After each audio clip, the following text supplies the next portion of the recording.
So, great segue into we're talking about COVID. COVID, I think, really changed the dynamic of how people perceive mental health. I think it. I don't want to come across someone that is educated enough to explain mental health to somebody or what it's done to our nation, what COVID confining people.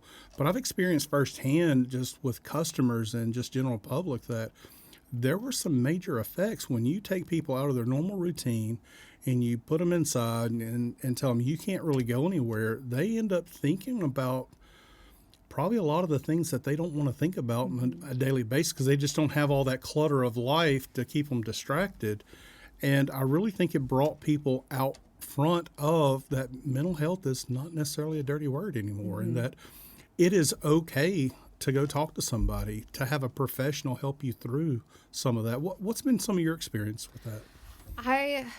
So the only thing I loved about COVID is there was probably the first 6 months where it became the world's best scapegoat, that people could call in droves and say, I need therapy because of COVID.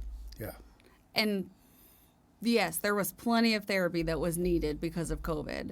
But also, once they got in the door and said, oh, well, this isn't what I thought it was, or this isn't so bad, or that whatever, getting deeper into it, they realized, oh, but I actually need it because of COVID, because like what you said, I'm stuck with my thoughts and I can't escape this anymore. Or I'm now at home with my kid 24/7 and I'm realizing like that I don't cope that well with those kind of feelings. Or I'm realizing new things about my relationship or whatever, to where people could have those issues but then say, well, I need therapy because COVID has me stressed out.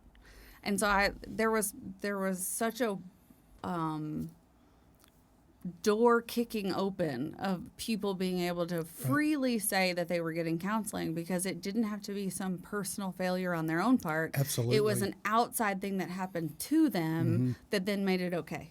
Yeah. And so then, well, my sister did it because of COVID, and then, well, now I need it too, but it's okay because she's already doing it. So it lowered the taboo. Sure.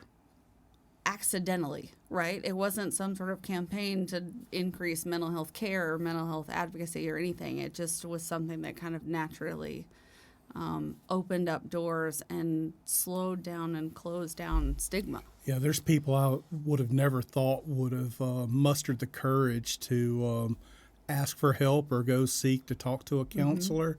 And sometimes we use big words like therapy. I mean, it sounds very clinical and that I got problems, but just going and talk to a counselor to kind of work through some yucky stuff that may be in your life. And it's not necessarily you have to have a bad marriage or there's massive things wrong.